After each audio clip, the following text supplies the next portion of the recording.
Welcome! TDV.org. Here we are. Episode 456? 456. Very good. Very good. That is nice. We have a tea today. What are we drinking, Denny? 2005 Gaoshan Chenyun Hailang Hao 3 years Ohio stored. Yep. Pu'erh. So this one's from LiquidProust, who sent me this a while ago, but Denny actually just came back from the motherland in the central of America of Ohio. So I was reminded of that when I picked up this thing that I've been intending to bring on for a while. This tea, it actually was originally pressed from Malcha. It's a Yiwu tea. The Malcha is from 2012, so it was pressed 3 years later. Okay. And then at some point, it made its way to Ohio and was stored there for 3 years too. So excited to try this. My apologies to LiquidProust for taking so long. We've been a little bit more sporadic at, filming since the pandemic started, really. But, happy to bring this on and give it a try. It's sold on Yunnan Sourcing. I believe it is still sold on Yunnan Sourcing. I just looked up the listing right before this. It's always been kind of one of those more affordable Yiwu teas. Nice. And Denny is definitely triggering Rinse Drinker 42 right now. I am. I'm trying to get the little bit of the particulate off of here and also just get it all connected in there. This one's for you. Look at that color. Actually, a little bit darker than I expected.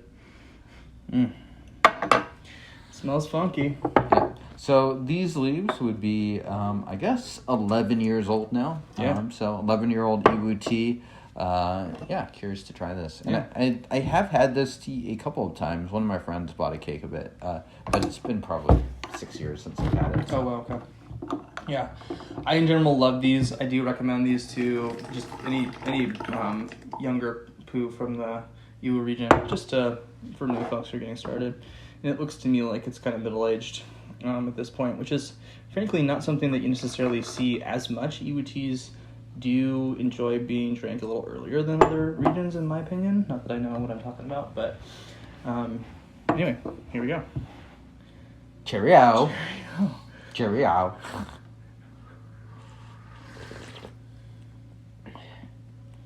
Ooh, it's very fruity right off the front. Totally, immediately. Yeah. Yeah, I'm going to smell these leaves. Apricots. That's what it is. Yeah, you can still sort of smell that Yiwu floralness and high notes, but it's definitely changed a bit from when it was younger. Ooh. To me, that tastes like apricot jam meets whiskey or something. Something a little smoky and not smoky, but earthy. Yeah, I think that's spot on, actually. Yum. Shout out to all the Ohio peeps.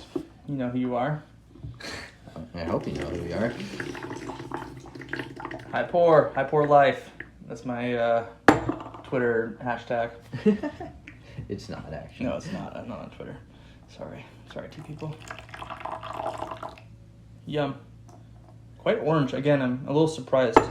I don't feel So would you expect this to be darker or lighter? lighter. I mean, well, in the context of drinking Yiwu teas on the show, they tend to be pretty fresh, right? Mm-hmm. But given what did you say? This is 11 years old. Yeah. I mean, where we're at in terms of the liqueur color makes sense to me based on the age, certainly. And we would also expect that this. So if this was stored 3 years before being pressed, that would give it a bit of age. Then it was probably stored in Kunming for a while, which is, kind of like Seattle, a little slow on the aging. Yeah. Then in Ohio. And I don't know how LiquidProust is storing his tea specifically. Right. But I would guess it's on the drier end too. Mm-hmm. So this is a tea that hasn't exactly been exposed to like Hong Kong or Taiwan storage for 10 or 11 years. So, I think it's coming out about as I expect, kind of this orange. How do you like it so far? I like it a lot. The apricot flavor is quite strong to me. Really is. Yeah. It's like astringent apricot. Yeah, exactly. Yeah. So I was just thinking, like, is this a mom test tea because of that? I don't think so, because there's enough bitterness and intensity. Yeah. There's that second sweet thing that you're going to get in Yiwu teas in general. One of the fruitiest teas that we've had in a while. One of the fruitiest Yiwu teas for sure. Yeah. Yeah, really nice. Quite big leaves. Yeah, nice looking leaves. Good aroma. Mm-hmm. But certainly nice and strong. Yeah, definitely. Yeah. Tastes to me like it's going to be a pretty stimulating tea. Certainly attention demanding. Would this be a tea that you would session regularly? How would you kind of put this in the categories of tea drinking regularity? For me, this is a little too green. Personally, I like my tea a little more aged, which includes Yiwu, generally speaking. And so I could be okay with probably these tea leaves, but I would prefer it to be a little more, aggressively stored. You can see from the leaves here that, they're a little darker, but they're mostly still kind of a darker shade of green. Yep, definitely. So definitely not something that's aggressively stored. So something like this, maybe if it's stored another 5 years or so in like kind of these more moderate conditions, it might be good. Yeah.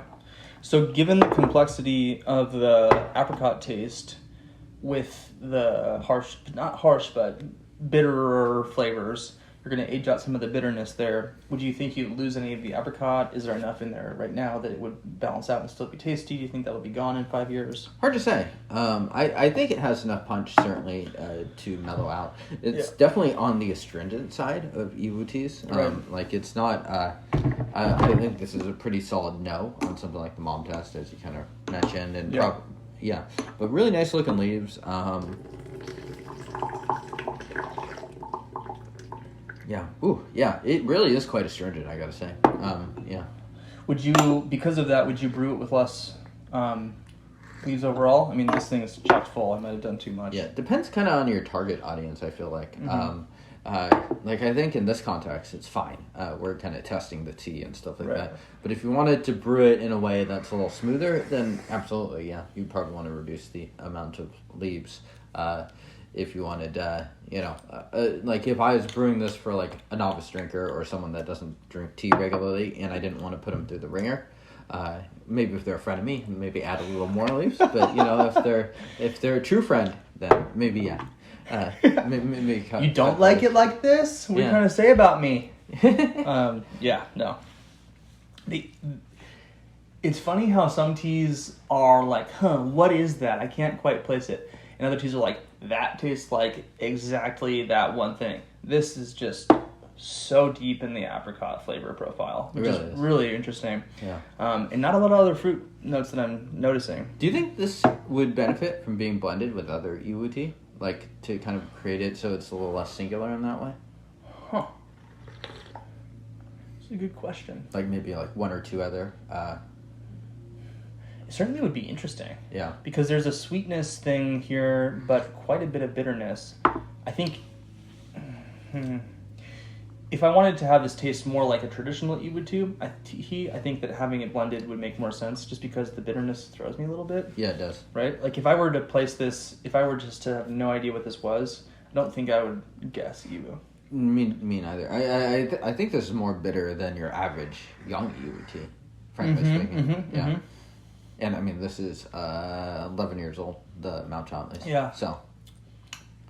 So, I mean, Ohio storage, it's only been 3 years of Ohio storage, so a little hard to say what to make of that, but obviously this is not Ohio imitating Taiwan or anything. It's like fairly on the dry end, maybe not totally different from what we'd expect from Seattle storage. We're going to try out brewing a little less tea leaves from the look of it. Indeed. We'll see how this goes. Yeah. Which... I'm sure for people who care and it's like, oh my god, this is so important to have everything perfectly yada yada, great. I do this kind of thing all the time. Yeah. Right? If I've never had a tea, I'm totally going to wait. And I haven't reheated the water, so I'm going to let it hang out for a bit longer here. I mean, that's a big advantage of brewing in small vessels and things like that. You can mess around. Brew a shorter time, longer time, pull out some leaves. We are brewing these teas not for just once or twice, but multiple times over and over again. So...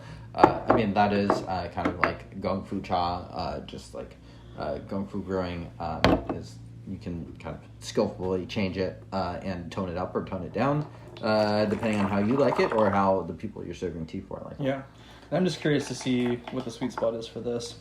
Yeah. Again, I think with Yiwus in general, it's pretty safe to err on the side of quite a bit of leaf, right? Because they do tend to be pretty mellow. Ooh, the apricot's still really strong, and it still packs of bitterness, I gotta say. But it is certainly mellowed out.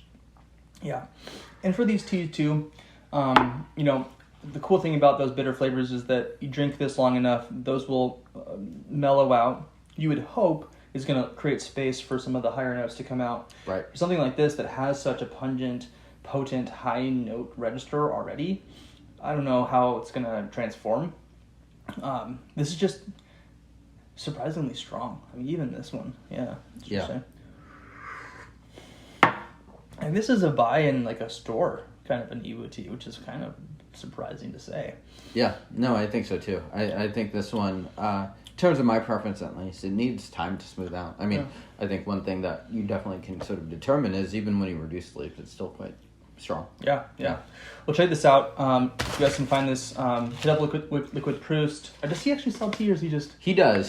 So, it's been a while since I brought this. I got this tea from him, so I'm not sure if he still has it in stock. But if he does, you can check that out. You can also check out the tea from Yunnan Sourcing. Totally. It's an interesting tea. I think it's pretty affordable as far as Yiwu teas, if my memory serves correctly. Yeah, absolutely.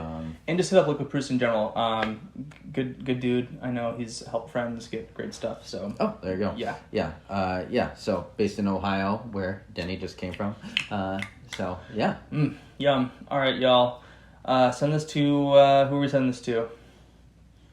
What do you mean? Like dedicating this episode? No, they need to send this to someone to subscribe, like your local senator or something, or. Yeah, send it to your local senator. Hopefully when we get this, we have 50 new. No, actually, it's 2 senators per state. 100 new subscribers. Send it to your state senators too. That's called viral multiplication, my friend. Boom. Deal with it. All right, we'll see you guys next time for a fun little Q&A, sprawling tea sesh. So until then, cheerio. Oh man.